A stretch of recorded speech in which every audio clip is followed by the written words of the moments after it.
అంటే ఎందుకు అంత పట్టపగలే అంత పగబట్టి మనం శత్రువులను అట్లా కానీ ఇక్కడ ఏంది అన్నదమ్ములే అని అంటున్నారు. ఏంటంటే వానికి ఫారెన్ పంపించాలనుకున్నారు. అంటే పెద్దోడిని అంటే 2 ఇయర్ నుంచి వాడు ఇంట్లోనే ఉన్నాడు. వాళ్ళ భార్యను కూడా పనికి పంపించడం లేదు. అయితే నేను ఫారెనే పోతా అమ్మా, ఇప్పుడు నా భార్య కూడా పనికి వెళ్ళదు అనుకుంటా అన్నాడు. అంటే సరే తీరా అని ఇక వాళ్ళ చిన్న కొడుకు ఇక్కడనే చదువుకుంటాడు. యూనివర్సిటీలో సీట్ వచ్చింది వానికి, బీటెక్ ఏమో చేస్తుండు. అయితే వాడు అక్కడ చదువుతుండు. ఇక వీళ్ళ దగ్గర డబ్బులు లేవు, లేకుంటే ఇక వాడే ఎక్కడో డబ్బులు చేసి కట్టిండు. అది కడతారు కదా వాళ్ళకి, కట్టి అట్లా కట్టేసి వానికి పంపిద్దామని అనుకున్నారు. అనుకుని ఇక మొన్న వీసా వచ్చింది, టికెట్ కూడా బుక్ అయింది. అంటే ఎక్కడి నుంచి, బొంబాయి నుంచి బుక్ అయింది. అయితే మా బావను మా అన్న ఇద్దరు వానికి దోలుకొని వెళ్ళిరు అక్కడి నుంచి ఎక్కిద్దామని. వెళ్తే ఇక అక్కడ పోయి కొంచెం తాగిండంట. తాగేసి ఆడ కంపెనీ వెళ్ళి అక్కడ కంపెనీలో వెళ్ళి లొల్లి చేసిండు. వాళ్ళ కొడుకు లొల్లి చేస్తే మేము వీనికి పంపించాం, వీడు సైకోలా ఉన్నాడు, అక్కడికి పోయి ఏమైనా చేసుకొని మళ్ళీ మా పేరు చెప్తాడు అనుకుంటా వాళ్ళు అక్కడ నుంచి మేము ఇక్కడ నుంచి అస్సలే పంపించాం, మీరు ఇంటికి తీసుకెళ్ళండి అని వాళ్ళు పంపిర్రు.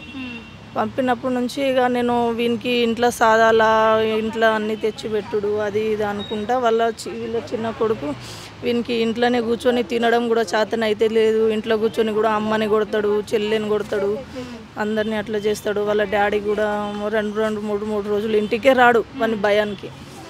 ఇక అట్లా ఇక మాకు కూడా చెప్పిండు, అక్క వీడు చైన్స్ గాడు, అక్క వీడు చైన్స్ గాడు, వీనికి ఏదో ఒకటి చేయాలి అని ఫిక్స్ అయ్యిండు. ఇక వాడు పడుతుంది, బాగానే ఉన్నారు. కానీ వీడు వచ్చి కూర్చుంటాడు ఇక ఇంట్లోనే, ఇక లొల్లిలు చేస్తాడు, అట్లా అది ఇది చేస్తూనే అట్లనే ఉంటాడు అన్నట్టు. ఏం పనికి వెళ్ళాడు, ఏం చేయడు. ఇక ఏదన్నా పని, ఒకరోజు పనికి వెళ్ళిండా వచ్చిన డబ్బులతోటి తాగేస్తాడు, ఇంట్లో గొడవ చేస్తాడు. మేము కూడా ఎక్కువ రామన్నట్టు, ఇక్కడ మేము ఆడ మణికొండలో ఉంటాం. ఇప్పుడు వాడు కూడా మంచోడే కానీ తాగినప్పుడే అట్లా అయిపోతాడు. ఇక అదే ఇక వీడు పగ పెట్టుకున్నాడు. ఇక ఎప్పటి నుంచో వీడు మన చెల్లె ఉందిరా, చెల్లెకి పెళ్లి చేయాలి అనుకుంటా వీడు ఆలోచిస్తాడు. కానీ వాడు ఎప్పుడు ఆలోచించలేడు. రేపు మా నాన్నని చంపేసి నాన్న ఆస్తి కూడా నేను తింటా అనుకుంటా మాట్లాడతాడట. ఇక అమ్మని తిడతాడు, నాన్నని తిడతాడు, చెల్లెను అందరినీ తిడుకుంటా అట్లా చేస్తే ఇక వాడు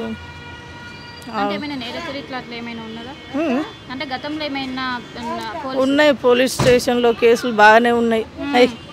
వన్ పైన పోలీసు వాళ్ళు కూడా బాగానే కొట్టిర్రు, అందరూ కొట్టిర్రు. ఇక కొన్ని అప్పట్లో అట్లా ఉన్నాడు. ఇక తాగినప్పుడే అట్లా అవుతాడు, తాగకుంటే బాగానే ఉంటాడు. తాగినప్పుడు ఎవరిని చూడడు, అందరినీ ఇక ఎవరు అడ్డం వస్తే వాళ్ళని కొడతాడు. ఏమన్నా అనుకోవానికి కొడతాడు.